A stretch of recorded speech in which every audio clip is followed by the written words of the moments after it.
good morning or afternoon or what Just is it barely over there? afternoon. Although I did just take a little bit of a nap. So, Oh, you took a It nap does- before? oh yeah. When I get back from hunting, usually that's a necessity to at least lay down and chill out for a minute, you know. What time are you starting in the morning? My alarm went off at 10 after 4 and I was pulling out of the cabin a little before 5. Okay. What time does it get light? About 5 o'clock, you can start to see pretty good. Yeah. Do you guys over there, so your season today or what? When did it start? Today is the first day. Today is like Christmas morning for houndsmen in Wisconsin. No kidding. It's, July 1st. July 1st.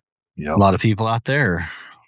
Yeah, we don't really run into other crews a whole bunch, but we've got a fair bit of people that hunt with us, and of course everybody wants to be off opening day and the first few days. So especially, it's also leading up to July 4th, so it's a good reason for people to burn a few vacation days before the 4th of July and get out there right away. So Yeah, it's probably pretty good because you take a couple days and get a long weekend, really long Yeah. weekend.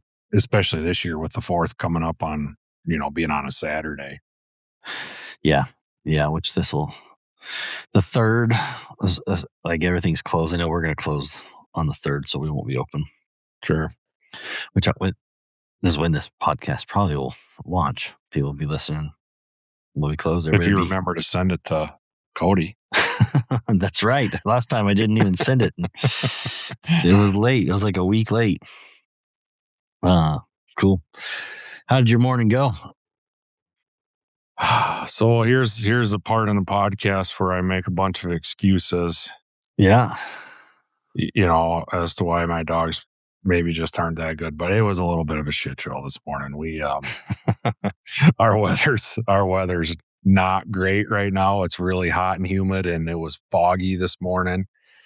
And I really like to the first couple days of season, like run fresher tracks. Just the dogs just aren't ready to grind yet, and like I said, there was a number of us out and we didn't have very many fresh tracks for whatever reason. The bears didn't move very good last night. I'm guessing the heat and humidity had something to do with it. And it took me a couple baits to get one rolling. And finally I had a dog that kind of locked in, and he ended up by himself and wailed in the middle of the block and finally got it jumped and brought it back close to a trail I could get close to him, and got the rest of them with them. And they didn't run very good either. Even him, he came, I could just tell the way he was going on the GPS, like he's not doing nothing, he was making pretty good time, but I heard him bark like 3 times probably in 20 minutes. Like he was not barking.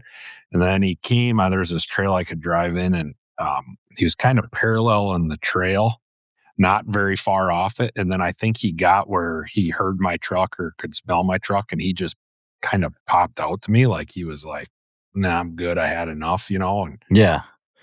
I'm like, God, he had to be running something. So I put him in the truck, and the way he was angling, it was like the bear would have crossed the trail up ahead of me just a little bit. So I loaded him up in the truck, and I pulled my truck ahead like 50 yards, and my other dogs started rigging in the truck. So then I cut the rest of them out, and they still didn't light it up, it was just, I think just being muggy. There's no dew in the woods when it's muggy. It's bone dry, and they probably, then they crossed the road and I saw the bear, and they weren't super far behind it, and they probably ran it for another half hour, 45 minutes, and brought it back across the road again. And my one dog, Willow, she likes to be a little bit mouthier, and she was barking pretty good, but the other few that were with her weren't hardly barking at all. And I assumed the bear was going to cross the road and be way ahead of them, Yeah. And it wasn't. It crossed the road, and by the time I got up there, the dogs were already across, and I just hollered them out. I'm going to hunt for 5 days here or something. So I kind of figured on the first day that was enough for them. Right. But you just think that just the muggy and just maybe they just weren't.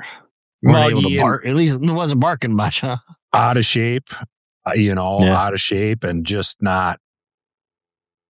Sometimes some dogs you can put them out on the first day and it's like they never quit, and Right. then some dogs it seems to take a week to get them really locked in and realize, hey, this is what we're doing again.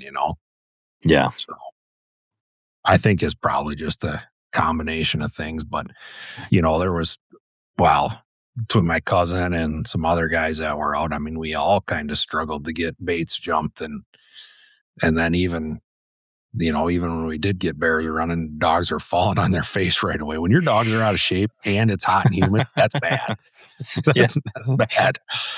In Yeah. fact, And stack up all the excuses on one. Yeah.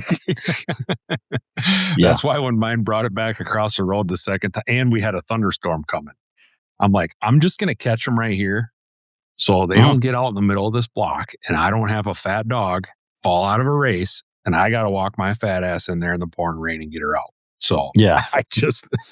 I'm just like, that's good enough for today. We're gonna call it a good one. We're gonna be like, yeah, it's a good team exercise. We'll Yep. try again tomorrow. Yep. They all got to smell bears and run a little and we'll call that good. Yeah. No, it's it's getting him in shape, man. The first day 1 versus day 30. Yeah. And So mine aren't in terrible shape. I mean, I've been riding quite a bit, they're not super overweight. I mean, obviously they're a little bit overweight, but I don't like them to get too heavy because otherwise, you know, you got a hard time even, they got a hard time even being out of the truck enough to lose the weight, when they yeah, get that yeah. far out of shape. What time in the morning do you normally gotta start pulling them? Like what the temperature? It all depends, probably 9 o'clock, 10, Yeah, 10 o'clock. Sometimes we get a little cooler days where it's in the 70s and, you might stretch it out to noon or something this time of year. yeah. But, ideally, especially the first week or something. I mean, if I can get because when I put them out at a bait, I mean, they're pretty much all going, So if I can get them out at 5 o'clock and we get a bear jumped and get a good run, I mean, there's a lot of times where I'm done by 8 o'clock this time of year. So Yeah. Normally pretty easy to get one going. Like, you have enough, or is it you got to work to get them going in the morning? no, right now it should be pretty well. In fact, once I finally got that bear jumped, um, I was driving in a trail to go get close enough that I could cut a couple more dogs to him, and my dad hung back on the main road, and I got in that trail a little ways, and he's like, "Oh, I just watched a 120-pound bear cross the road." So, and that bear was going towards my dog that was in the woods. So I'm like, Yeah, I'm going to come back out and put dogs on that. Maybe they'll run into each other or something, Well, there was several other guys that didn't have nothing going on. So they came over and put dogs on that one. And that it wasn't like 20 minutes later, we saw another little bear cross the road. We ended up seeing 3 or 4 bears this morning that weren't being chased at the time. right. Without dogs, just With you're out in the right spot, in the right. without dogs. I mean, Yeah, this time of year, they're moving good. I think as we start to put more pressure on the baits and running the baits a little bit more, they start to hunker down a little bit more and aren't just out walking around during the day yeah, as much. But right. but no, normally the first couple of weeks in July, it's you pretty much have your pick. I like to make my dogs work, so I'll pick a bait that was hit at 10 o'clock or something at night, but a lot of times, I mean, there's pretty much always somewhere where you can go with a fresh track on it. Yeah. Hmm. How are you held a couple dogs over there from West, Yeah, I brought a didn't you? couple of my buddies' dogs out. I don't even know how old they are, to be honest with you. I'm guessing about 2 and about a year and a half. Oh, yeah. I, Just right there, that right age. where you really want to start seeing some stuff. And Yeah. You might not see the stuff that you want to see. the one of them is ran and treed some, and the other one I don't know if he would have had it out this last winter at all, or I don't know. They're both really good acting dogs, but that bear that my dad saw, since some other guys were coming over, I'm like, I'll just put these two young dogs on this one, and I'm going to save my older dogs just in case I need to get them to Moose that was still on one, and crossed the road, and it crossed a creek right away. And both of those pups, they took off from the road like they were gonna go, and 35 yards off the road, they just stopped. That creek just, they slammed on the brakes. So they got left in the dust there. And I called them back out. And then about that time is when Moose was bringing that bear to the road. So I went in there, and where I rigged it, I tried putting them on there. But there was a 2-year-old clear cut. Mm-hmm. So the regrowth is probably 15 foot tall, 12 foot tall, and just thicker than hell. But then everything underneath is all the old tops, that they push down. So it's a bitch walking through that stuff, or the dogs trying to get through it. And they really struggled right off the get-go in that stuff too. And, my 3 more experienced dogs just left them in the dust, and then they were out of it. And I've kind of seen that, because I have friends that come over from Montana almost every year. Somebody comes, and it takes dogs a little while to get acclimated to the brush and the standing water that you got to swim, and creeks you got to cross and stuff. It generally takes dogs a little while to get acclimated. To this. Yeah, and especially depending on where in West those dogs came from, because I had a buddy, he was hunting one time, and he had a guy over here. I'm far enough west that we call it east, right? So whenever we're like, we got some guys from the east side, which means the east side of the state, not the country, but we'll say on the east side. Like you say, it's more open, right? And so a couple of those guys, this was years ago. We were like coon hunting on the coast, and same thing, but it was the hunter. It was one of the guys from Eastern Oregon come out, and we let the dogs go, and they start taking off. And he goes, "Okay, we're gonna start following them." I'm like, yeah. Hop on in, go right ahead. Go for it. He jumped off that logging road, and it was just blackberries and briars and bushes and whatever. And me and my buddy Tim were just walking the road. And he goes, "Well, that's not a good idea. So let's figure out where the dogs are going first, and then we'll figure out how to beat our brush into there."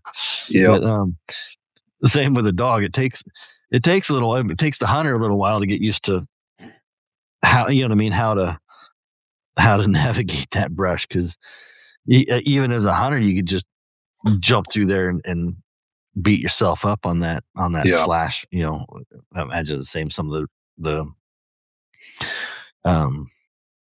Christmas trees type of stuff with the slash underneath it. It's just miserable. Like, it's miserable. Yeah. Pain in the ass. I've seen bear races that they're just wheeling it, screaming a bear, and it hits that stuff, and then it's almost like a slow crawl for them to get through it, and not a lot of barking. Then all of a sudden they hit that other side, and it's like green flag racing again, and but same with when I've taken my dogs out west in the steep hills and stuff, my dogs are like, we got to go up that, and there's a hill. Yeah. They just, takes them a little while to get acclimated and figure those hills out. I had a dog that I took out there once, and he wouldn't really bark at the tree.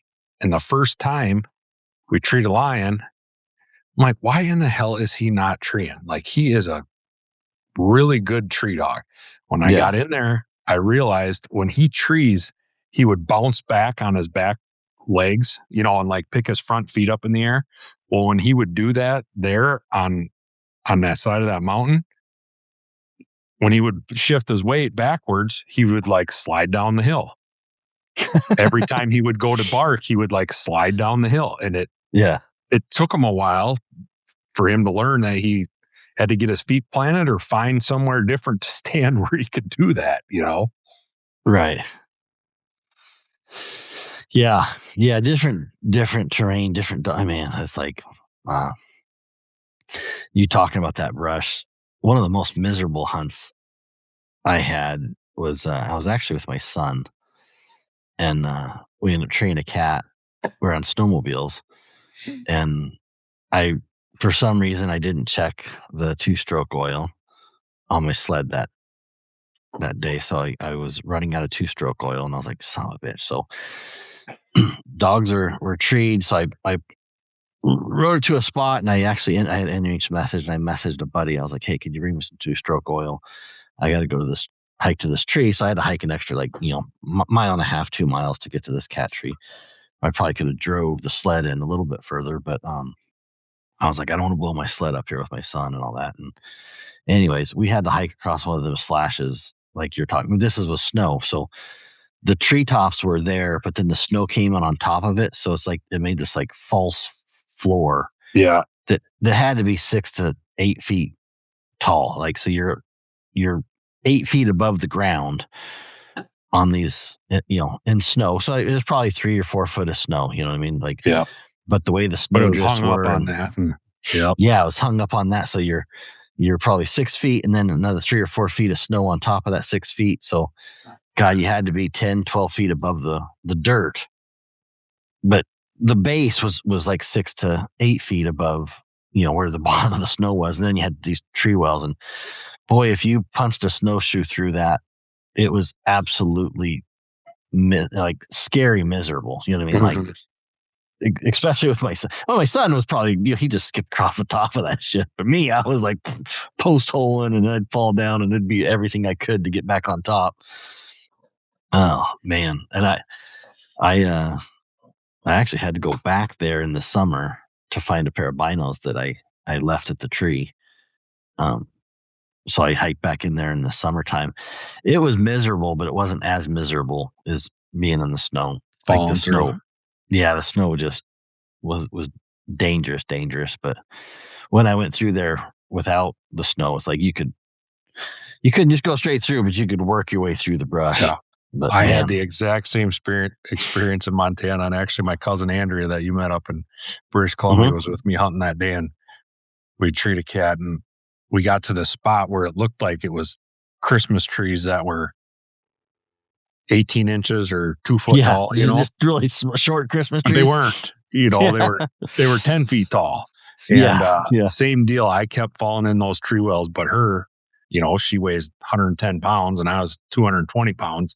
She was laughing, taking videos of my fat ass falling into those tree wells, climbing out, and she just skated right across the top. She never fell in once, and I was hating life. Oh my gosh! Well, you start getting mad about it too. Oh, I was. You know what I mean? I'm like, we got to walk like 2 extra miles to go around this to get out, but that's the way we're walking out. I ain't doing this. Yeah. There's some challenges to being round, being over the 200 plus mark on the weight scale, even with snowshoes. Man, it's just them snowshoes weren't big enough. That's for sure. I think I would have needed some sleds underneath my feet. Yeah. No, but it was a good day though. I mean, I got them all out and got them on bears, and hopefully start to get them bear minded, and hopefully, my goal is in the first 5 days to have them pretty tuned in, and wore up. Yeah, if you can get them to a tree or something like that to get them fired up too, that always helps, huh? When they kind of get that drive going. Like right now, it's like they probably don't have a ton of experience to know what they're chasing. Yeah. Yep. So he's coming in a couple weeks. But he has to stop for a wrestling tournament on his way out here. He's got to stop for a wrestling tournament in Fargo. And he's like, I'd really like to bring these 2 young dogs, but if you're stopping for a wrestling tournament in July, what are you going to do with it? It might be 95 degrees. I mean, you can't really count on being able to leave them in the truck or whatever. So when we were out there, he had asked if I'd have room to bring him back, and I did. Right. Which is probably going to be a blessing, because that's going to give me, about 2 weeks here to try to get them acclimated, and they acted like they want to go. They just, when you make a couple bobbles like that on a creek crossing or blow down, them old dogs, the experienced dogs, are just out of there. And then, being young, they don't have the drive to try to catch up or anything yet. So I'm hoping in the couple weeks before he gets here, I can kind of get him over that, and he can at least have some fun watching him run when he gets here. Otherwise, I have a feeling if he would have just brought him out here for the few days he was going to be here hunting, he probably would have been pretty frustrated, because that wouldn't have been enough time to get him over it, Yeah. But Yeah, hopefully exactly. eventually they just figured, like, I guess I got to go through this or I'm not going to make it. So that's pretty much their only option. Yeah. No, that it'll be interesting to see how they do. Yeah. Yeah. And my guess is my phone's blowing up here. Yeah, and they're kind of young still, like you say, what, a year and a half, 2 years, so they're right there at that where they should just either start turning it on or get a little taste of the end and hopefully fire up. Yep. I know they got enough energy at home. That's for sure. That's why I was hoping they were going to start running right away so I could tie him back up tired and not have to listen to them. Right now, they still got plenty of energy. They didn't go. Plenty of energy. Yeah. Well, hopefully tomorrow you'll get a little better start. Hopefully, on it's supposed to storm all afternoon, which might not be a bad thing, because maybe it'll put a little moisture in the woods. Good moisture, and hopefully it'll suck some of the humidity out too. Yeah. No, I've been I got out some last weekend, and this new pup I got has been, I mean, she's going to do really good. I like the way she acts. But I worked on the first time. I was telling my wife, whatever, I don't like a dog that stays in the middle of the road. Like, I'm working on roading, you know what I mean? Like, so one of the first things I do is road them. And so, this pup would have a really bad habit of just like stopping right in the middle of the road, and that's a bad deal. Not respecting the truck. You know what I mean? So, no, anyways, I haven't really stemmed her or shocked her up to this point, you know. I mean, a little bit of tone work, recall and come here and stuff like that, but really been gentle on just letting her be a puppy and do what she wants to do. And well, I rolled up on her, and I'll one of the things I do for the training, which is good or bad, I don't know, but is I'll roll the truck up on her and I'll slam on the brakes and hit the gravel, make some gravel noise, and I hit them with the stem at the same time. You know what I mean? So I get close, so the truck gets close. Tires, you hear the tires, I slam on the brakes because I can see they're her. Associate all that. That's my intent, is to associate the truck hitting her. You know what I mean? Like, hey, that truck can hurt you. You know what I mean? Is what I want her. The goal for me is hey, that truck bites. You know what I mean? Yep. Don't stay too close to the truck. Anyways, I did this is like a week or two ago, maybe 2 weeks ago, a week ago, I don't know. And she got it. She thinks the truck bites now. So did it work? And yeah, she definitely, it worked almost too good, because in the beginning, when the dogs take off up the road, she goes, great. And then after a while, she starts remembering that truck bites. And if it gets too close, she'll freaking sneak off the road and go in the bushes and look back at the truck like, okay. And so I've been having to really figure out how to, like, I want her roading, you know what I mean? Like, hey, you can, just stay 30 away. yards, 40 yards, 100 yards, whatever. And in the beginning, she's great. When I first let them out, they're all excited and she takes off and she's great. But when she starts getting tired is when I really notice her just look back at the truck and take off to the side. And sometimes, she'll have to run behind the truck for a little bit. Or I'll just sit there and I'll wait. And there's times I'm waiting 5 minutes. You know what I mean? All the other dogs are like, hey, let's freaking go. You know what I mean? Like this, I want to go check around this corner. You know what I mean? What are you doing? And so they're looking at me like, what are you stopped for? And that pup is looking at me the road like, when's this truck going to pass by? You know what I mean? And finally, I'll get the other dogs to go off, and she looks at the other dog and kind of goes there and starts going again, and I'll start just gently rolling behind her, and I'm getting as close as I can to making that tire not make a gravel sound. You know, when I start running, because if I go too fast, she's like, "Whoa, shit, truck's coming! Come get me!" And holy cow, it's been a struggle. Like I said, I think it worked on the standpoint that she definitely wants to get off the road. And she roads really good. Like when she finally settles down, she roads really good. But I'll have these situations where it's almost, if you didn't have the patience, it'd be really, regressive. You know what I mean? Like she would really go downhill, that I've just had to sit there for 5 minutes in the middle of the road and wait for her to like uncheck and then decide to get on the road and go forward. You know what I mean? A road up in front. And then I let her get, 40 yards and just gently roll behind her. And sometimes it'll reset her. She jumps back off the road. You know what I mean? I'm like, oh, son of a bitch. So I'm waiting. So you try to keep them ahead of you the whole time, not chasing. Yeah. Yep. I like them because that's how a lot of times I hunt, right? Is I just let them run right in front of the truck, and they'll trot, you know what I mean, and go check different things over here and check different things over there, and I can watch them all. And so that's kind of what I, and good exercise, especially I drop on the bottom of the hill and we can road them all the way up to the top.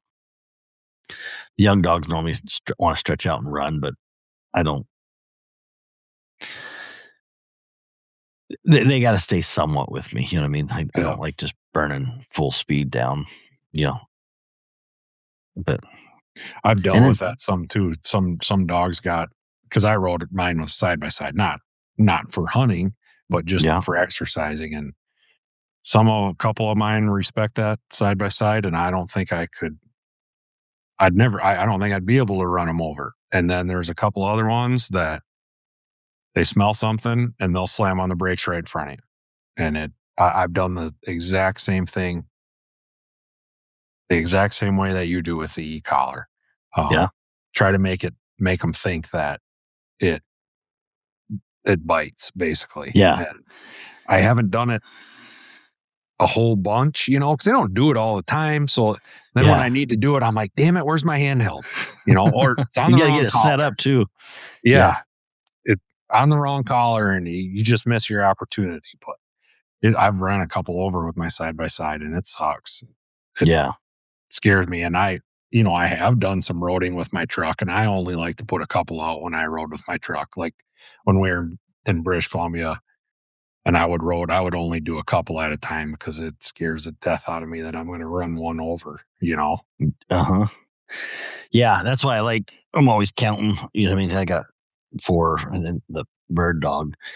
And most of my dogs are pretty good. You know what I mean? Like I said, that pup has been just driving me nuts because she just gets right under my hood where you can't see. Yep. And or that passenger tire. Oh, that they hit off the road right there, and that's where you're going to get them too. And that's I used to exercise all my dogs on a 4-wheeler, and I love that because you can see everything. But with the side by side, it's not quite as bad as a truck, but you still got some blind spots, and I've gotten a couple of them now. Yeah, it's cost me quite a bit of money because of it. Yeah, it's been. I say I'm happy with the progress. I'm happy the way she acts, but man, I feel like it's been a slow process to get her, to pull her back a little bit from that too. You know what I mean? Like, sure, it takes a lot of patience for me. Like, I can tell you right now, and I'm hoping to be able to start working on some other things but like I don't dare, like I want to get her to like I always teach my dogs to, if I honk the horn, they come back, you know what I mean? Things like that. And it's like I'm ready to start teaching some of those things, so that, because I guess what really happened, what made me do it was I was roading dogs and I had a truck coming the other way, oncoming truck. And normally I park my truck right in the middle of the road. Like I'm like, I get big in the road. You know what I mean? If I got dogs on the ground, my truck goes to the middle of the road. I open the door, I hop out, and I pretty much take that whole road over. You know what I mean? I'm on a gravel road, so it's not like it's, blacktop road or anything. But Yep. And this asshole was just, trying to just continue to drive right around dogs. You know what I mean? And like zip through, and I'm like getting kind of pissed. You know what I mean? I was like, son of a bit, and that's where I was like, all right, I got to start. On my older dogs is still not cool, you know what I mean? But having a young dog like that, it's like, man, I get it run over by some jackass that just thinks they can just, flip around and keep rolling by. It's like, oh yeah, sorry, you're gonna have to run me over too, asshole. You know what I mean? Because I'm gonna get in the middle of the road too. I'm dumber than my pup. Yeah, I'm gonna protect them dogs. Yeah. So, but that's like, and most of the time I honk my horn, all my dogs come in my truck, load up on the truck, everything's fairly good. But right now I feel pretty exposed with the pup. You know what I mean? This pup is just like do. You know what I mean? Like, hey, there's a truck over here. I'm like, and so yeah, you don't want to start reeling her in quite yet because she's not pushing out enough. Yeah, exactly. So the one thing I kind of avoid, there's a spot there that people shoot and stuff, you know what I mean? So like there's the spot that I go to exercise, and I'm like, hey, so I've been actually avoiding that spot and going to some more, I won't say secluded areas, but just stuff that doesn't get a lot of traffic, and I, for some reason, it was about 2 weeks ago, 3 weeks ago that I was like, oh, let me just go check over this spot, because there's a spot there, and it actually got a good smell over there, so I know there's one over there, so I keep wanting to go back, but the traffic, and when I say traffic, I'm meaning I'll see one truck. You know what I mean? Like that one truck is too much for me. You know what I mean? But especially when just guys are dumbasses in the woods sometimes. It's just like there's just no respect. I don't know. And some people just don't like hounds, and we deal with the same thing here. Most of the people coming through, see us slow down, are courteous, and then you'll get somebody that just goes flying through, and we all got kids and stuff with too, and I'd be lying if I didn't say that we ran a couple vehicles down and and tell them like just slow down. Oh yeah, I've almost lost my cool. That was a couple weeks ago, and that's what made me with that pup, where I was like, I got to teach this pup to avoid wheels because, So I don't know. We'll see. The hard thing is with hounds, though, man. At least mine, anyways. They smell something, or when I'm roading in the winter, they see a hole in the snow. They gotta slam on the brakes and check it out. And when they do that, they're just oblivious to everything else that's going on. Yeah. My bird dogs aren't like that. I mean, they just keep wheeling it. But them damn hounds, they see or smell any little thing, and they're gonna slam on the brakes and check it out. Yeah, go smell his bush or go, which is what I want, you know what I mean? Because to start a track, it's like that's how I start a lot of tracks, but yeah.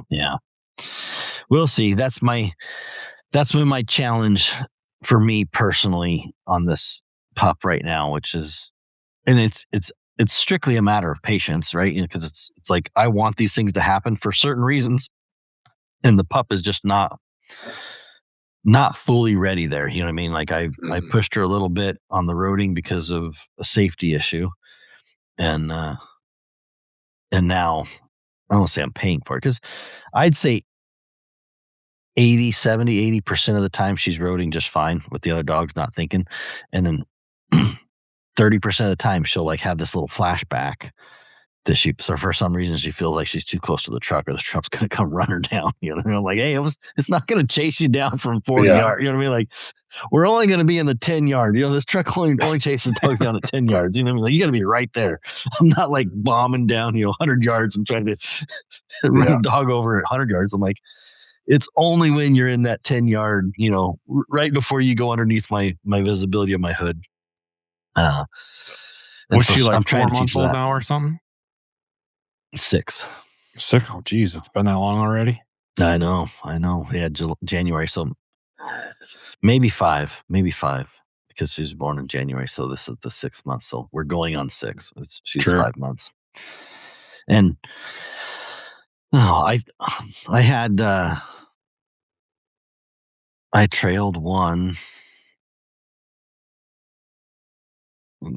Dogs kind of it was a really crappy track, you know what I mean? Just nothing of a track, but enough that the dogs are trailed back through, and I was like, crap, they're gonna go, you know what I mean? And kept going and got to that halfway mark between the places I could drive, you know what I mean? So it was like, probably like a mile in there, and I had to drive all the way around the other side and park at this it was a old decommissioned road that they decommissioned, and I start hiking in there, and I'm just like, holy crap, I'm going to lose this dog in the middle here, and I'm going to have to freaking hike in to get her. You know what I mean? Like, this is not going to be good because she's going, and I'm just like, well, I guess we're committed.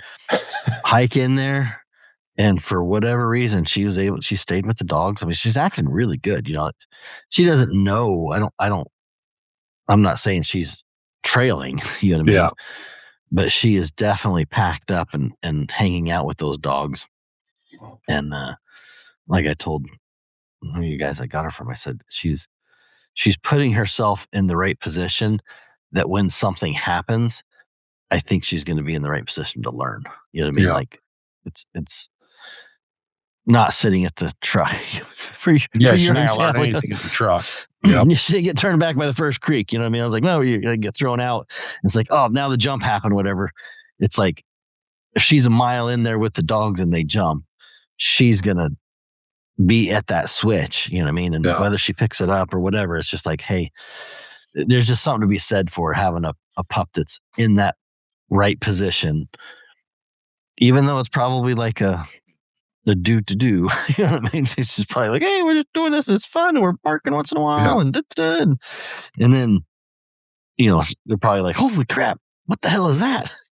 But I don't know. So I haven't seen her, haven't got her to a tree or anything like that. But I've just had a couple situations where, I mean, she's definitely willing to go, you know what I mean? And stick with them.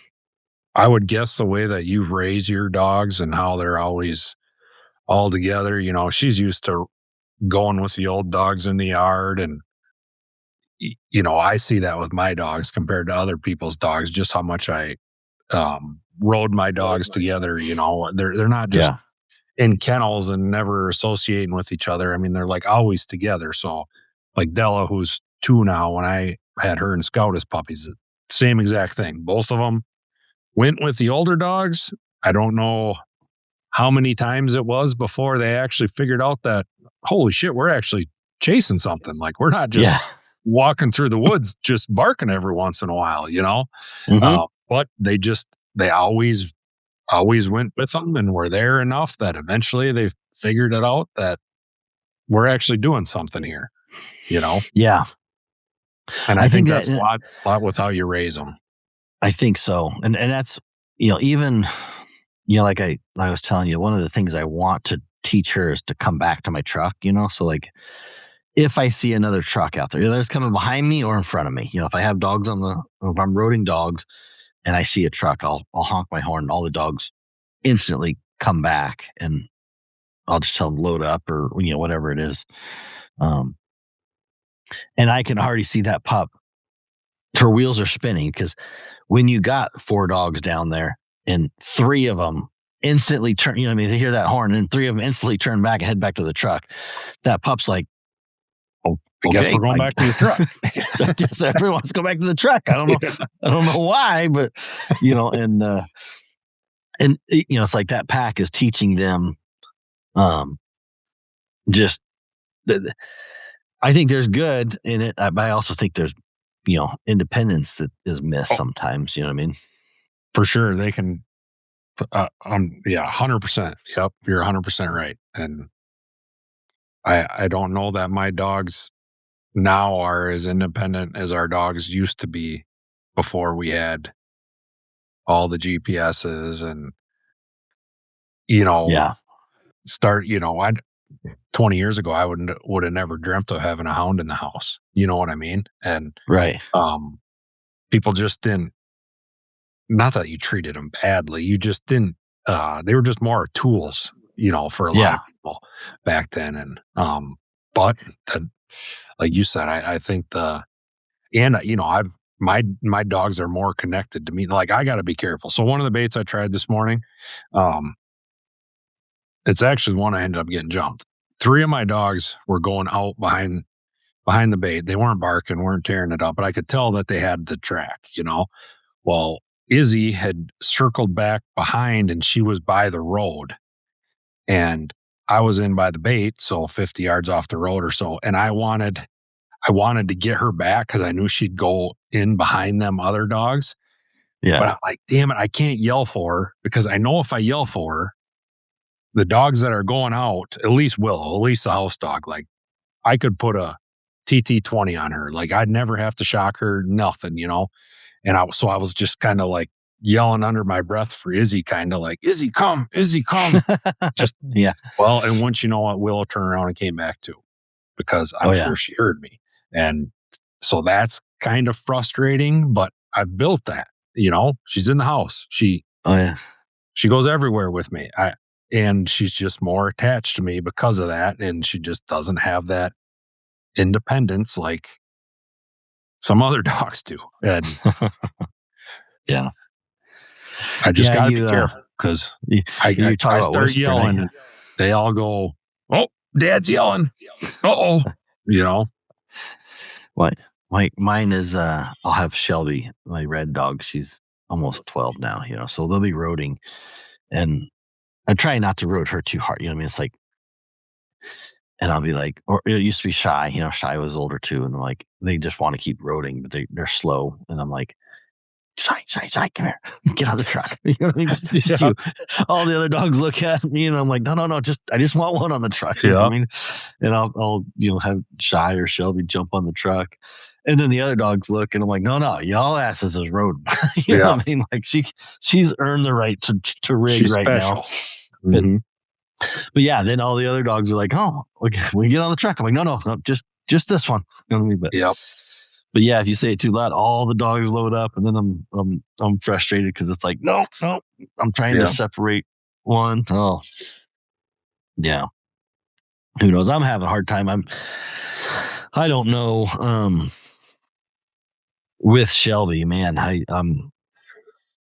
every time I take her out, she's comes back limping. And it's like, man, I'm at that age where she's not. She's hurting after one race. You know what I mean? Like she's just getting old, and I'm probably some arthritis. I'm trying to figure that out right now. Is definitely have a young going back to a young pack. I can tell you that right now. But it's still hard. You want to take her. You know what I mean? Like, and she wants to go. It's not like you're forcing her. Yeah, and I'm roading, so a lot of times I'm just exercising. It's like, but my problem is I'm like, like I had one of the days I was driving in, and I got a rig out of the truck. I was out they're in the box, and I got a bump there, so I was like, yeah, let me try right there. And I'm just thinking in my head, I'm like, dude, if she goes, I mean, number one, she's gonna be wrecked. Number two, my wife's gonna be like, I told you not to take. I'm like, gosh, So it's like, man, I don't know what I'm going to do. I haven't quite figured it out yet, but she's pretty much going to have to be retired. How's the weather been all right? It's been, this weekend was cooler, rainy. You know what I mean? Like we're just kind of getting out of some cool weather. So I'd say it's probably like 60 something today. The weather's been 55 to 60 Oh, this weekend. So I was able to. I know with I've had dogs get older, we get days like today or something, and I would just leave them at home. Like, you Mhm. know, I don't want to kill them, Yeah. but cooler days, they'd seem to do a lot better. Yeah. Yeah.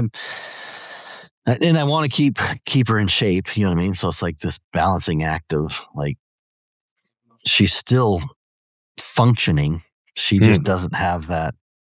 She'll just go harder. I mean, they just go harder than they should sometimes. It's like, man, yeah. yeah. They don't So self-regulate very well. no, they go all out, and then especially her, and it's like a collapse when you get home. So I don't know. That's been my my story for the last couple weeks. I need to get I need to get that pup some real experience. I haven't gotten her to a tree, and I really need to work on that. That's going to be my goal this year. Is to I've been able to skate a little bit. You know what I mean? Like had dogs that were well rounded. You know what I mean? They weren't anything super flashy. There's guys that are hunting 6 days a week that would just make my dogs look stupid. You know what I mean? Like, st- but I've had a good enough pack. That had a good enough base that then they weren't trashing on me too much that I could go and catch a cat when I needed to. Mhm. Um, but I haven't felt the um, I don't want to say the necessity, but there's definitely a situation now where I'm looking at it going like, God, I really got to put some time into these dogs to build it back up. You know what I mean? Like Yeah. it was just easy. I want to say, easy is not the right word, but I had a good core pack that didn't really mess up too much. And, it's like I could just go out for a quick hunt, go road rig. I could go trail one, could go catch one. You know what I mean? Like just would happen. And there was just no pressure. And now it's like I'm starting to feel the pressure of like, oh man, I got young dogs, and they, if I'm not careful, Yeah, I'm gonna be in trouble. feel like you gotta keep them dialed in. Yeah, I need to dial these young dogs in. Kit's doing really good. She's right there, and she's been several trees that she's got it down. But I just don't. I can't measure her. You know what I mean? Like I early on, I was hunting a ton more. Now it's like with work and everything else, I'm like, man, I'm getting out a couple times a week, once a week, twice, sometimes twice a week, and it's just not enough. It's really Yeah. not enough to do. So I don't know. We'll see. Yeah, we'll see. But that's my goal. Every year I say that, but I'm gonna have to really start meaning it. Yeah, it's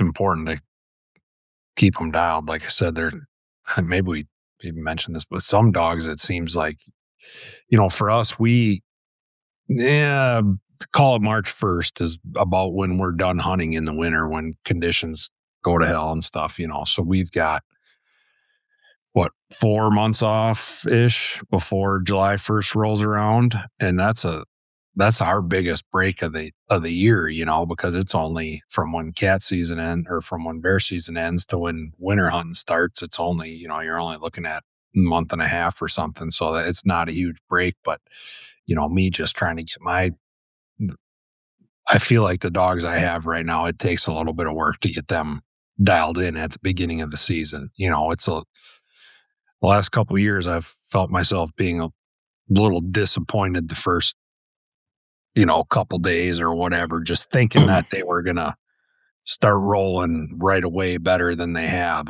But I've seen dogs that you can leave them sit on the bench for 6 months and go out and put them out at a bait. And it's just like they never quit, but Yeah.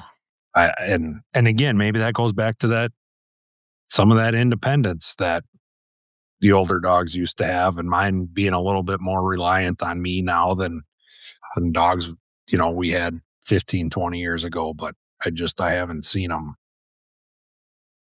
I just always got these grandiose plans for July 1st, got a bait hit. You're going to go put your dogs out on it. They're going to whistle out the back of that bait, just chipping away. And then all of a sudden you're going to hear that jump and they're just going to roll it for, an hour or whatever. And then they're going to pop up treat. And then July 1st comes and goes. And you're like, it did That's not how that like went. That's not how it went, man. That's not at all how it went. That's the story of my life. I'm like, every time I'm like, guys, going to, nope. And that's why I'm like really coming to reflection. Like, God, I got to put some time into these young dogs this year, this season. I've got to get my ass over there a couple times a week, to really just, because I mean, it's amazing. And I know it. I'm going to have to do it, man, this year. Every year I say that, and then got to buckle up and do it. Yeah. Hate the drive, all the time, and with the we get the business and stuff too, having everybody where it's like, oh, you're out for a day. I know it sounds like, oh, you can just take out whenever you want, but man, it doesn't seem to work that way. Yeah. So I'm fortunate. Well, like right now I'm up at my cabin, and I got a bait behind the cabin. I run a lot, I run a lot of, so like we were talking about earlier, I can be done by 8:00 a lot of mornings, and back into cell service, and nobody at work even knows I was ever gone. So that's handy. Most of your work is like arranging, and you're able to do some of your work from your cabin. Yeah, the last few weeks here, I've been on job sites a lot, but we got most of our bigger projects here wrapped up. So, yeah, I mean, I can return emails and then return phone calls or whatever. As long as I got service, usually I'm working. Yeah. No. Doesn't matter where That's I am. good. That makes it handy. Yeah. Yep. So how, anyways, I've been seeing your guys' posts about these protection plans. Yeah. How's that been working out? We talked about the change in Garmin, right? Where I think last time where it's like, man, Garmin's made it where we can't deal with repairs. They don't want dealers handling repairs anymore. So they're basically wanting all customers to contact them for repairs. And we have a ton of customers that are like, they've made it a point that they want us to handle, like they want to deal with us for stuff. So I've been kicking around this for a while, honestly, trying to figure out how to make a make a program that kind of, it's kind of like the extended warranty stuff you see, you see, I've seen like Best Buy and Walmart and all those people ask, would you like extended warranty? And most of the time I'm like, no, I pass that stuff up. Like that's not something. When I buy a TV at Walmart, I'm like, yeah, I'm good. I'm gonna go buy another TV and whatever. But with these collars, we just handle problems with them a lot. And so and it's a bigger deal, So whenever something happens on a collar going out, it's not as easy as just like, oh yeah, let me just go grab another one. It's like a $350 investment. So anyways, we've come up with our program. It's basically a protection, plan is what we're calling it. And long story short, it's kind of like an extended warranty because we cover all of the stuff that covers under warranty, but we also cover, shit that happens in real life hunting situations. Like, we collars get bit, like a bear, a coyote, or cougar, we've had all those come back and gets bit by a collar. We're going to cover that. That's a damage that happens during the hunt. It's not covered by warranty. That's not a warranty failure. It's not a Garmin defect that it stopped working because it just wasn't built right. It wasn't planned on getting bit, right? So we've added some protection like that where it's like, okay, at least one accident is covered during your period. And we got 2 programs, silver, gold. Basically, it gives you an extra year of coverage on top of the warranty. So Garmin has a 1-year warranty, and then we add another year on top of that for silver. So essentially, you're getting 2 years worth of coverage. And the biggest thing, I mean, that we've gotten a lot of positive feedback on it. A lot of people have just told us, like, just for the fact that you guys are going to deal with the problem if I have a problem is so much better than dealing with, I'll use the word manufacturer. If it's Garmin, we're doing it for dogs too, so it's Garmin and Dogtra. But I was just going to ask that if that was all your systems or. Yep. We'll cover it for any collar system. If somebody wants that system, we'll sell it to them. So Dogtra, same thing. You got to call them or whatever. Whereas this, if you have a collar that goes out, it's like, hey, we're going to get it replaced first, and then I'll figure out what I got to do with your broken collar. You know what I mean? Like, if Garmin's not going to repair that for me, I don't know how that's going to work. You know what I mean? Like, if I got to call up my son or be like, hey, Joe Junior out of this address, it's got 10 collars, needs to get. I don't know. You know what I mean? Like, I don't know how Garmin's gonna treat that situation, because they as a dealer, I can't just call Garmin and do it. And right now, I got a RMA for 80 collars or 60 collars. They're not going to do that, and I can't fudge that many collars, right? Me as Buddy, I could call him and say, hey, I got 5 collars, I need to get replaced. And I don't think Garmin could tell me, no, you can't do 5. Yeah. But they could make my life miserable if I got 80 and be like, okay, well, have you tried this? Have you tried that? Have you done the master? You know what I mean? Like, they could go serial by serial and make my life just miserable if I had 80 collars. And it would take me 3 days to get an RMA for 80 collars, right? So the logistics of it, I mean, I have guys, that are like, well, Garmin can't say what. And like, yeah, I get that. But like, the logistics of how many collars we fix for people is just, we can't do it. You know what I mean? Like, we can't logistically do it. So what we've created is a plan that just gets us the ability to replace them. So it's kind of like I'll say insurance, but there's probably some legal. It's a protection plan. Yeah. Kind of the difference between insurance and extended warranty. You know what I mean? Like, it's like, hey, we're just going to cover these failures. We're going to take care of the customer. And I don't know what that means when I have a box of broken collars. You know what I mean? I don't know what Garmin's going to do. I don't know how much of a pain in the ass it's going to be for Garmin to do them. Maybe I find some kid that wants to make $20 and I'm like, hey, can you get these fixed for me and send me a bill? You know what I mean? Like, I don't know. I really don't know what that looks like.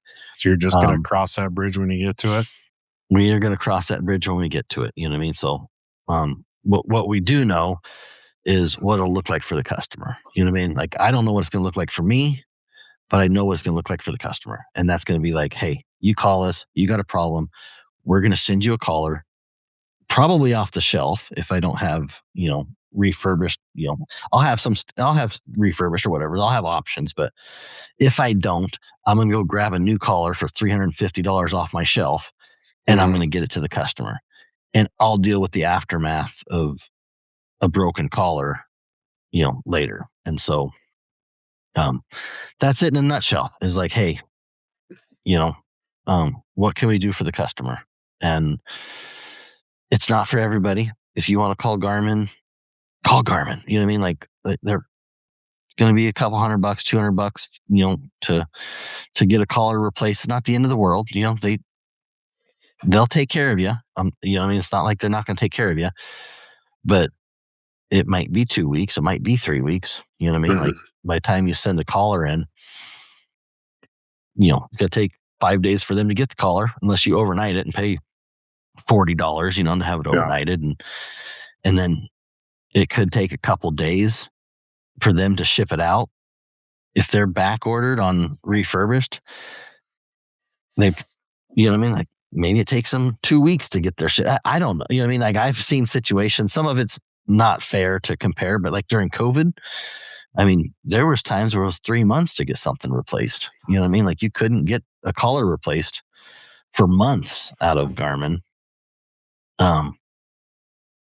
You know, that anyways. So I'm not trying to use a scare tactic, but I don't know. Like I look at that situation and I go, man, what a headache, for us. And so that's what we're going to do. It's a protection plan. You add it onto the collar. It's I think it's like $36.50 for a collar. And we've made it simple because there's like extended life and standard batteries. And, instead of having a different price it's just like, hey, this is a collar cost. We kind of find that middle ground between an extended life or a standard collar, instead of having two different prices, because one's $379 and one's $349. It's like, $36.50. That covers the collar for a silver. I think it's like 50. I want to say it's 52 or something for a 3-year protection plan, a gold plan, which is 3 years. $54.75. Oh, you did your homework. So yeah, currently, well, change that. But no. And then there's handhelds, 300s, XLs. That is the Alpha XL is, if there's one product that makes me lose sleep over, that Alpha XL is the one. You know what I mean? When that goes down for people, it's like, because there's so many parts to it, you know what I mean? It's not as simple as like a collar where it's like, okay, let me get you a collar and get you up and running. It's like, is it the base? Is it the screen? Sure. Is it the software? Is it the base of the software? Is it, you know what I mean? Like there's all these different components on. Is it the coax that's underneath the hood pinched somewhere, which is the reason why you're not tracking very far?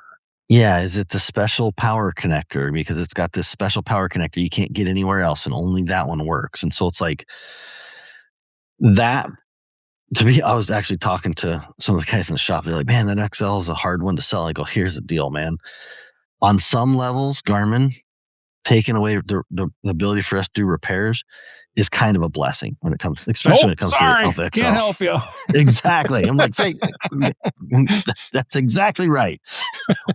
Especially for the Alpha XL, because I look at that and I go, holy crap. You know what I mean? Like where do you I remember start? When you're there actually diagnosing it yourself, Mm-hmm. Yeah. I remember when we first started selling the Alpha XLs, I was like, please, Lord, if there's one product that doesn't need to have a bunch of problems, like let this be the problem. Let this be the project that doesn't have like the DC-40 problem. You know what I mean? Where it's like this one little thing that happens, and there was some issues with that when, where the bases would lose connection or something like that. You know what I mean? We those had 90-degree elbows that were on them and stuff were causing issues. Yeah, we've seen some things, but like the risk of that turning it, let's just say a nightmare scenario where it's like 30% or 40% failure rate on that product. And you know what I mean? Like customers would call me and I would be just so tied that it's like, I can't. So honestly, if there's one product that I'm kind of like, oh, thank you, Garmin. You know what I mean? Like that Alpha XL is like, because that was the one that kept me up at night. You know what I mean? Because how do I fix a customer that has a problem with a $1,200 system? And the only way I have to fix it is to go open a $1,200 box off the shelf and try to figure out what part it is that they need to ship me, and then get that part back, send it into Garmin, try to get my money back. And you have a couple of those a week, and there's a couple $1,000 locked up in stuff that you're just not making profit on. So, and it's $1,200. So the person calling is probably 4 times madder than somebody with a collar. Exactly. It's like you only got one. You know what I mean? Like you got 10 callers and one goes down, you're pissed. You know what I mean? It's like, dang it, whatever. But you got a pack of dogs that are making up for it or whatever. You got a spare or whatever. Nobody's got a spare Alpha XL. You know what I mean? Like, come on, that's a one device deal. You know what I mean? So, so that that product, whenever it's easy to look at it when everything goes smooth, no problem. $1,200, whatever. Like you're like, oh, whatever. The profit that we make on that isn't very much. There's not a lot of profit on an Alpha XL because you're only selling one, so it's not The just the volume's not business there. behind it. Yeah, the volume's not there. It's really hard to keep them on the shelf. There's a ton of issues with it, and then one problem a week or every 2 weeks wrecks you. You know what I mean? It really does cause a lot of issues on the business, which is just hard to, I can't have a stack of 5 backed up ready for problems. I just can't afford that, like this. Mhm. But with collars, swinging extra 5 this week is not a big deal. It's like I can have some room to juggle different problems and collars and whatever. And so anyways, I digress when I say if there's one product that I'm just a little bit of a relief, Garmin has taken that out of my hands to be like, hey, I don't have the ability to get those fixed. And honestly, maybe that's the product that made Garmin make it. I don't know. I don't know why Garmin made this decision. Mhm. You know what I mean? I really don't. Maybe that's the product that made them make this decision because it's just really complicated when it's like, is it the base? Is it the antenna? Is it the power connector? Is it whatever? And I know we were really methodical about identifying the problem and replacing the problem, but I could see other dealers just like, oh, well, send me this back and we'll send this back and then send it back to Garmin. And, now Garmin's eating the $1,200. Like, you know what I mean? Like if Yeah, somebody just send the wasn't whole really works careful. back. Yep. And then Garmin's Yeah. like, well, what the hell did we get this whole thing back for? But because of a little connector. Yeah, because of a power connector that didn't go. And so, so I don't know what Garmin's going to do. Honestly, I don't really care. I'm not happy about their decision. You know what I mean? I'd rather be able to take care of customers and continue to do repairs like we have. But the Alpha XL is the one product that is the most complicated product to date that I have had to deal with for repairs. Like that's hands down. There's not another product that's more complicated. And so, anyways, if anybody wants that product's a little more expensive, almost like $100 and something for the plan on that product. And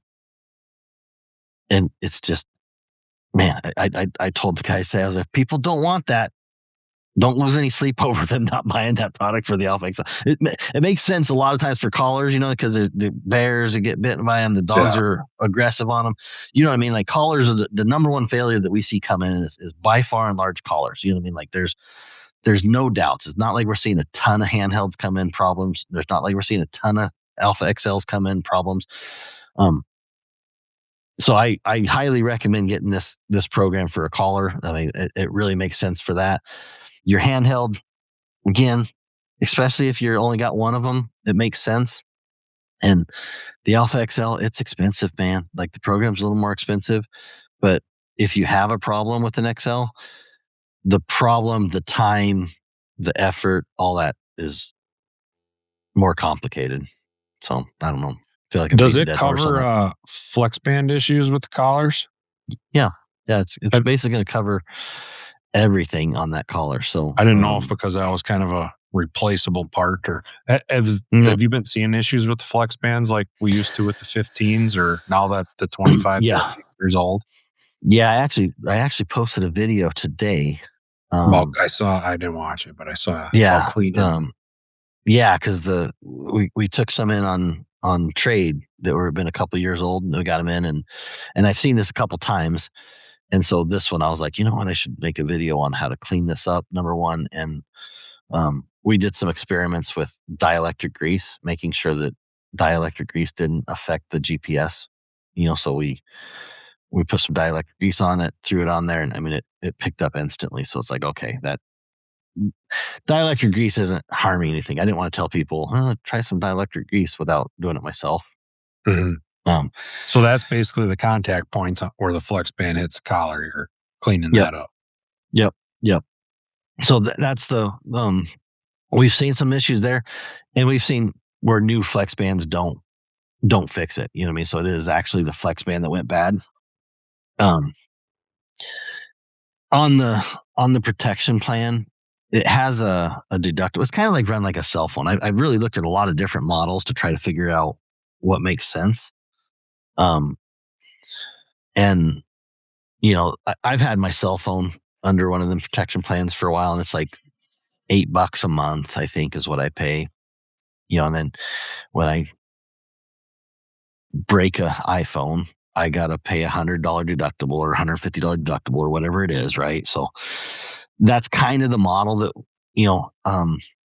one of the models that I looked at.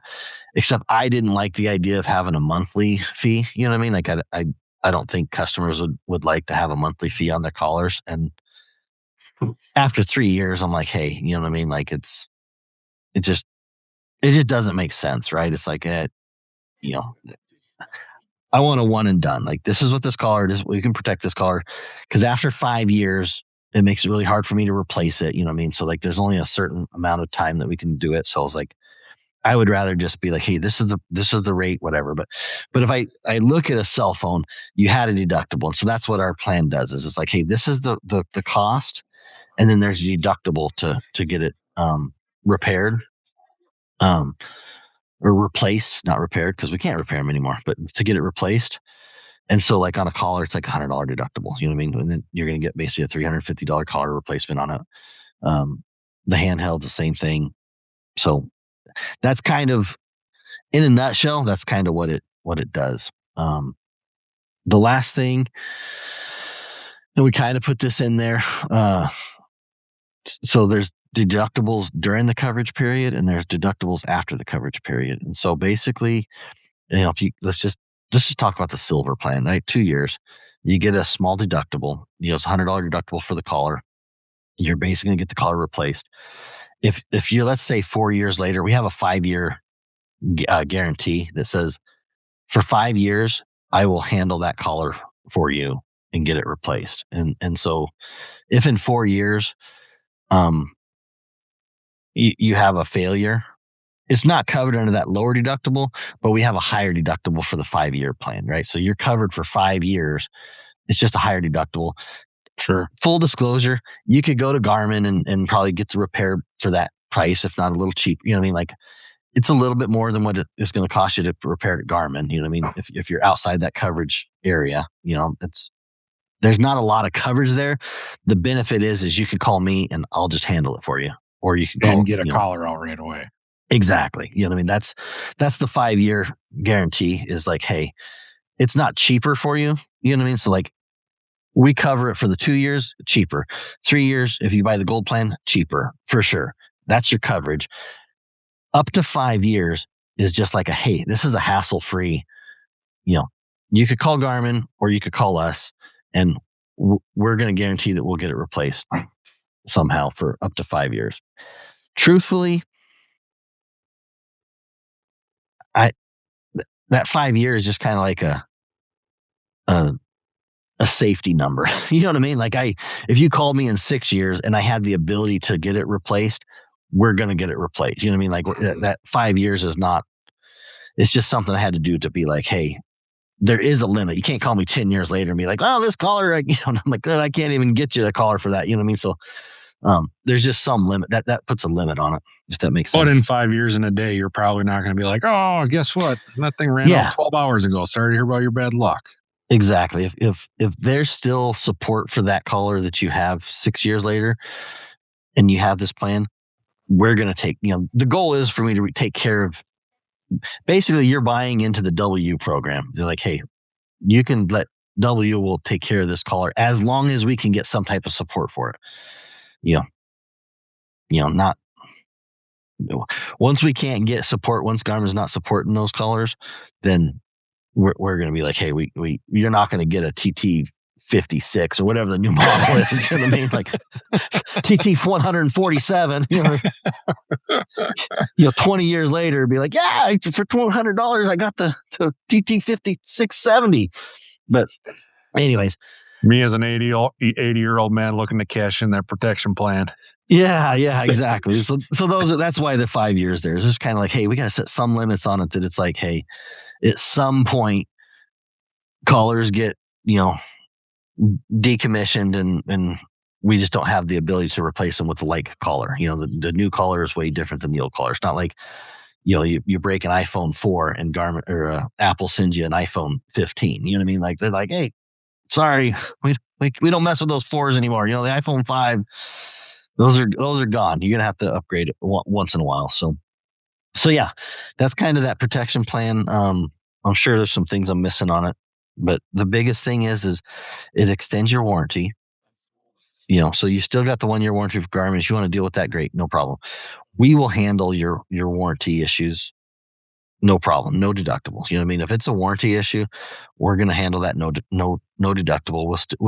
Garmin's still allowing us to handle warranty issues without deductible. So we have that tool. You know what I mean? If you buy the collar and it's under warranty and we need to help you with that, Garmin's still giving us the full ability to do that for customers. And so that part, I want to be really clear. Like, warranty coverages are not really changing. It's after the warranty. When that 1 year is up, that's when we start not having support with Garmin, and we have to do it all ourselves with W. And that's where this program starts to take effect. And it's like, hey, that's when, or if you have a collar that got bit, let's say even 3 months into your season, you buy this new collar and it gets bit, and now it's got water in it or it stops working. I can't cover that under warranty because it's not a warranty issue. You know what I mean? But if you have the plan, I can replace it for the deductible. Does that cover the dog that the collar was on? I will happily get you another shit eater. Dime a dozen. See, I'm going to find a whole pile of little. Anybody wants to start selling me crappy dogs for sending out for replacement dogs, we'll just start that right now. I get a really bad reputation on that, right? Like, well, what color was it? Okay, white one. I don't have any white ones in stock, but you want a blue one? I got plenty of red ones left. Nobody wants the red ones. I'll send you 2 of those instead of 1 white one. How about that? The 2 half dogs. Oh. And then the only other thing I can think about is our VIP, our leader of the pack membership. I don't know what we call that. Like that program meshes very well. And to be honest with you, we've had a lot of VIP member leader of the packs already sign up and sign up for their protection plan collars. Those customers, like, it just like double. I don't want to say double coverage is it, but takes away the deductibles. You know what I mean? So all your collar deductibles are zero. You know what I mean? So like if you have a problem, if you're one of the monthly members and you buy that protection plan, when you have a collar go out for 2 years or 3 years, whatever plan you bought, it's a zero deductible. You know what I mean? And then it's a lower deductible even on the long-term stuff. So the 4 or 5 year old replacement stuff, not as big of a discount, but you're definitely gonna see some discount there. Sure. Yeah.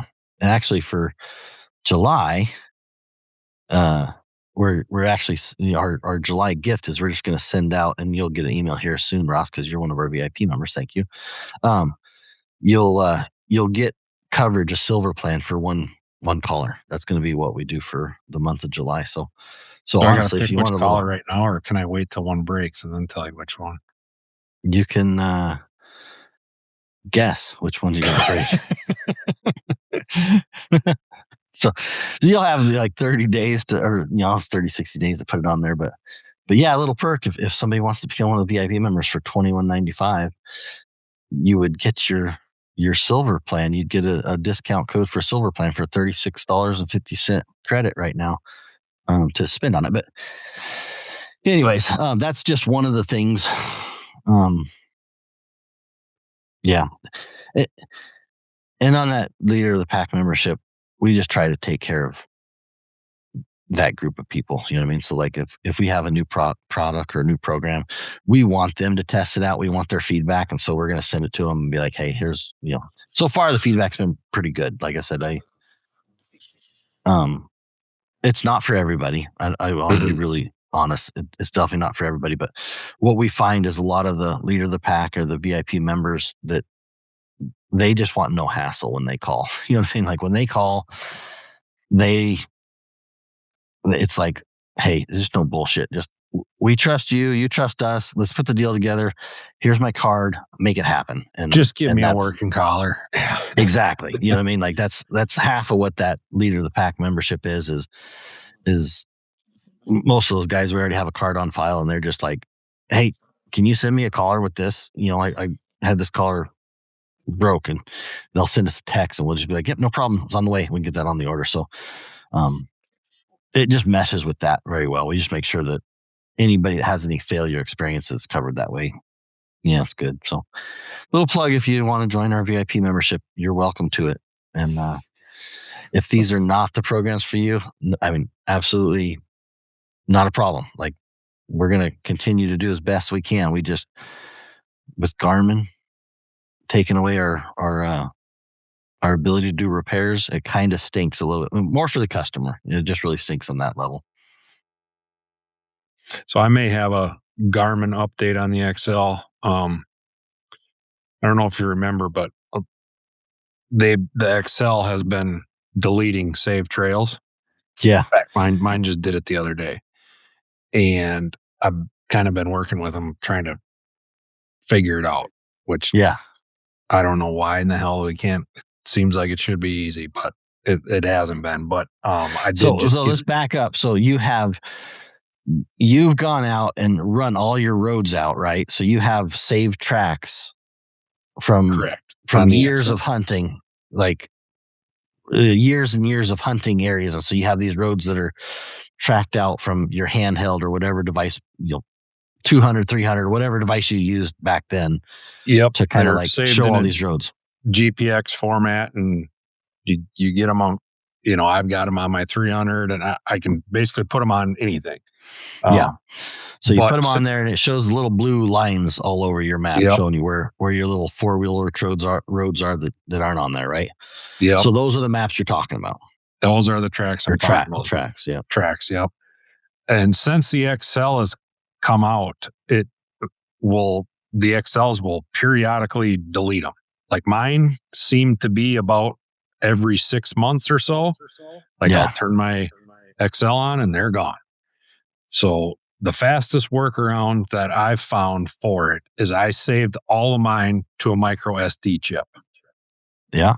And you can put that micro SD chip in the XL and go and import, and it takes like 2 seconds. I mean, I've probably got 30, 40 of them saved, and it takes 5 seconds. But, and the app is supposed to sync everything that's on your XL and then resync it up. Well, that hasn't been working with the trails. In fact, what mine would do is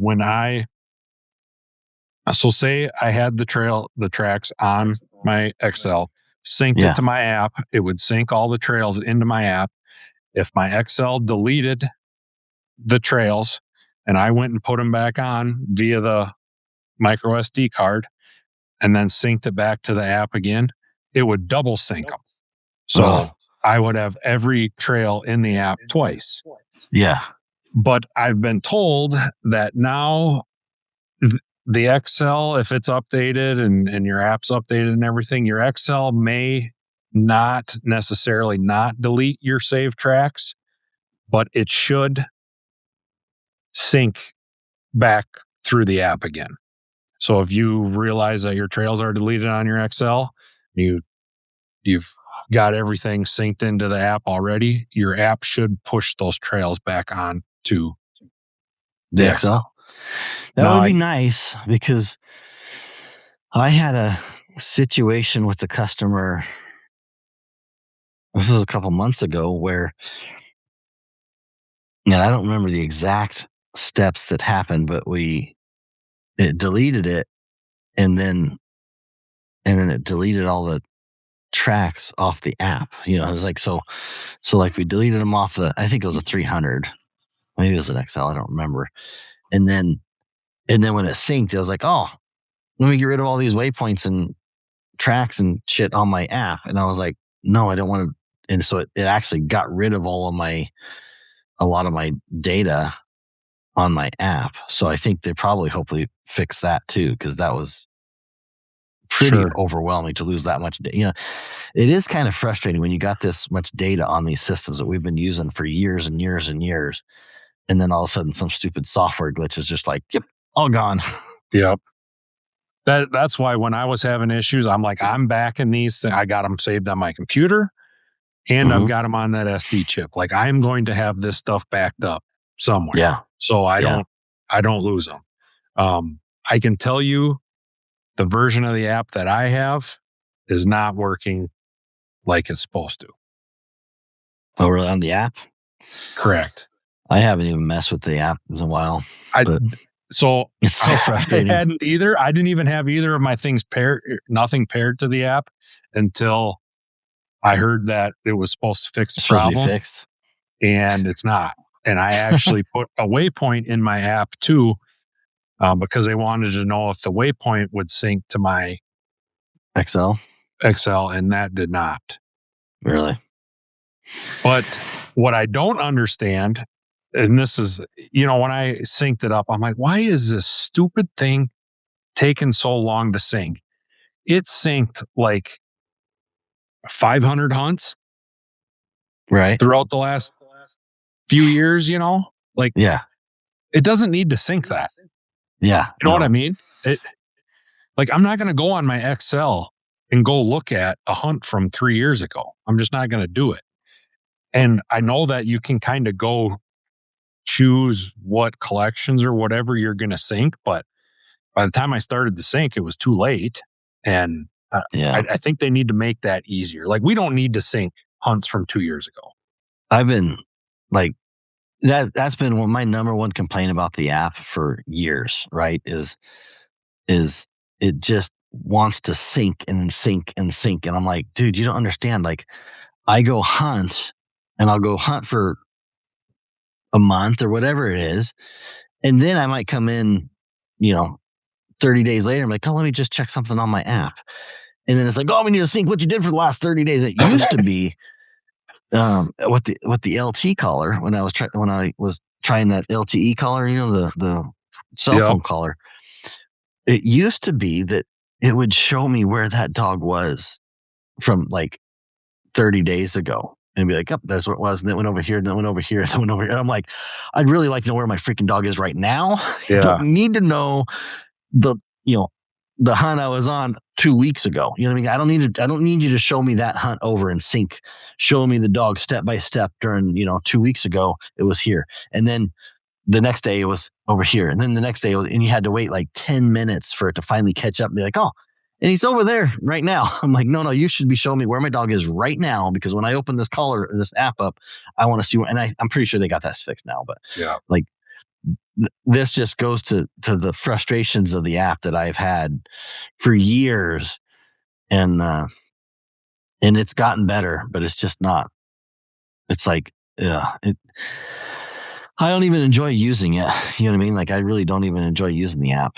No, I mean, I was super excited about the syncing thing, because I got a 300 and I got an XL, and I was like, oh, that'd be nice if I change a dog's name on one, it'll change it on the other one and stuff. But man, all the rest of like when that app first came out, I was about to start smashing stuff, because it would be syncing and it wouldn't let me add a dog or wouldn't let me do anything. Like, I need to add a dog. Yeah. Nope, sorry. You gotta wait till the syncing is done. I'm like, I don't give a shit about the syncing. Yeah. Add the dog. That part has been, it's just been disappointing. Like, the app has been, it's like, Dogtra. I actually, I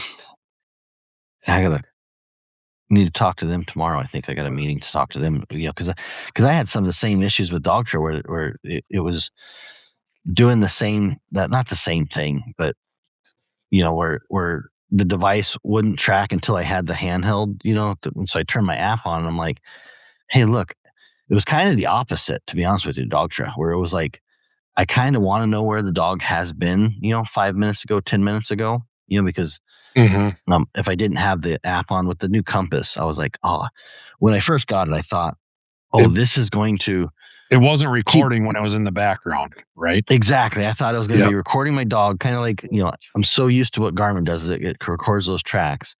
And then I thought whenever you got to the Pathfinder, it would sync. So the truth is I want the sync at least for the same day. I don't need a sync from 2 weeks ago or a month ago, or Yeah, when like you I don't start need a you new to. hunt, like, okay, Yeah, let's sync this stuff. I don't give a shit about the exactly. hunt 2 weeks ago. Yeah. But I do want, what I did find out on the Dogtra one is I do want the sync from today. You know what I mean? I do want to know Yeah. where that dog was, so that if I lost a dog and I turn it on, and this is one of my feedback points to them, which is like when I turn the Dogtra app on, if that dog's out of distance and you don't tell me where you had it last, you know what I mean? And the track and the trajectory, be like, hey, it was heading that way. I can deduce where I need to go if I can see like, hey, it headed this way and it ran out of service. So it's probably up over that hill. So let me go over, drive over that side, and I could probably get closer to it and pick it up, blah, blah, blah. Whereas with the dog show, when I turned it on, it's just like, hey, question mark. I don't know where your dog is. Like, whatever. You know what I mean? I'm like, really? Like, could you tell me a little bit of a hint? And so that's my feedback with Dogtra, which is like, they need to do a little bit more, which is like save some data points and then let me have those data points, um, and sync those. Whereas with Garmin, and again, I haven't messed with that for months and months on the app, so it's probably changed some, but especially years ago, it was so deadly, like time consuming when it synced. It was like, you ain't doing nothing with me until I sync every last little hunt I've had seen from your device for the last year. And I'm like, no, we don't need to do that. Like, Which might be a couple hours. So you better exactly. get comfy. I'm like, I don't need to relive all of those mistakes, Garmin. Come on. Just I got plenty of mistakes in the last 15 minutes you can show me. I don't need the last 2 years. Well, let's not go that far back. Yeah. No. I don't know. I want to. Like, I really want that. I'm just honestly, I'm just so disappointed in the app. I was like, every time I use it, it's like, it's just not simple. It just doesn't fire up. The only reason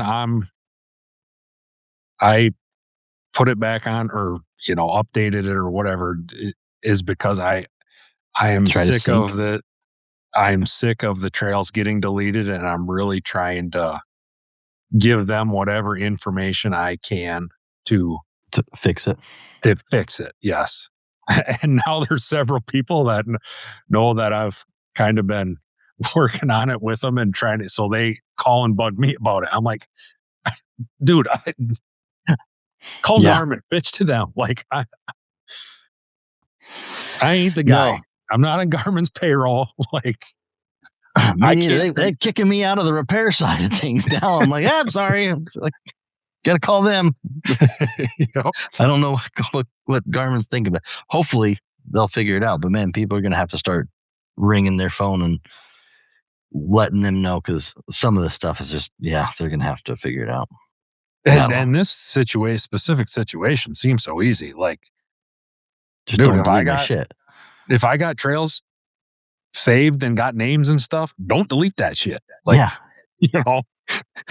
Can we just name it "Do Not Delete"? Yeah, like, this is the file name. Do not delete. Just teach your system not to delete files that say "Do Not Delete" or DNL. Is that no DD? I don't know. Whatever. Do DND.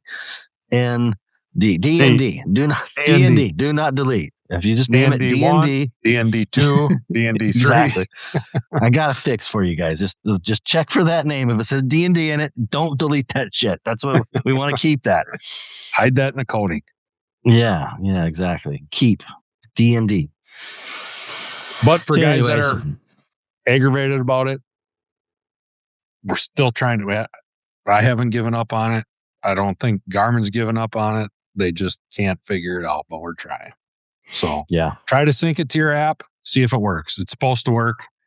It didn't for me, but it's supposed to work and push them right back. I know the latest update I seen come in on the XL was to be able to search for dog names in the dog list. And they said bug fixes, which I don't know, they don't really tell me sometimes what the bug fixes are. Isn't that just I think they just put that in there every time, don't I they? think so. Yeah, I think so. Most of the time, bug fixes. That's what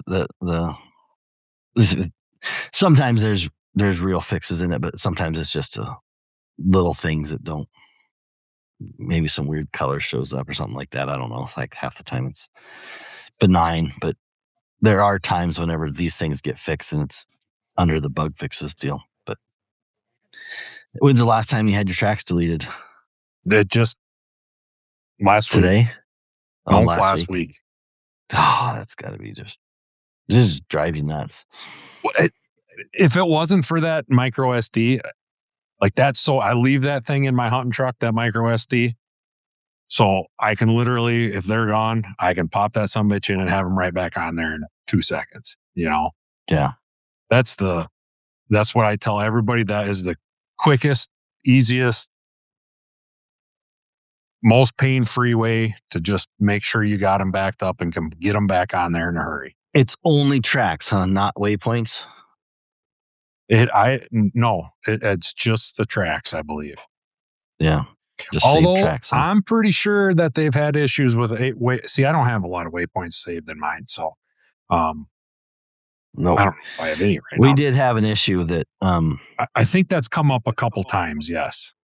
Yeah, I lost waypoints for a customer one time, and myself, I think, that there was some update that killed it, and I don't remember the details, but it was just like, dude, I got waypoints from like 15, 20 years ago, and you just deleted them. Like, gosh, that was. Luckily, I had an old device, I could pull off of, and I think I was able to recover most of them. So, but how many people got 4 devices later? You know what I mean? Like, I was able to pull a device I don't even use anymore. So it's like half the time it's like, yeah, that's not just because I have an old device that is in my truck, Yeah, that's not a reasonable solution to the problem. No, most customers don't have that. You know what I mean? They got 1, maybe 2 units. And yeah, so who knows? But yeah, saving your information, getting it on a computer, getting it on an SD card, way recommend. Mm-hmm. Yeah, don't trust any device. And that's true with computers too. Like, I've lost laptops that I've lost data on, you know what I mean? So I'm not going to fully, like, it's frustrating, but I've had laptops that I've lost data to. It's a computer, and here I'm preaching about backing up your saved tracks on a SD card, and I can't tell you the last time I backed up this computer. But I should. I lost a hard drive on a computer. Oh, this is 15, 20 years ago. I had to reformat it, and it was like, since then, I've pretty much been a network.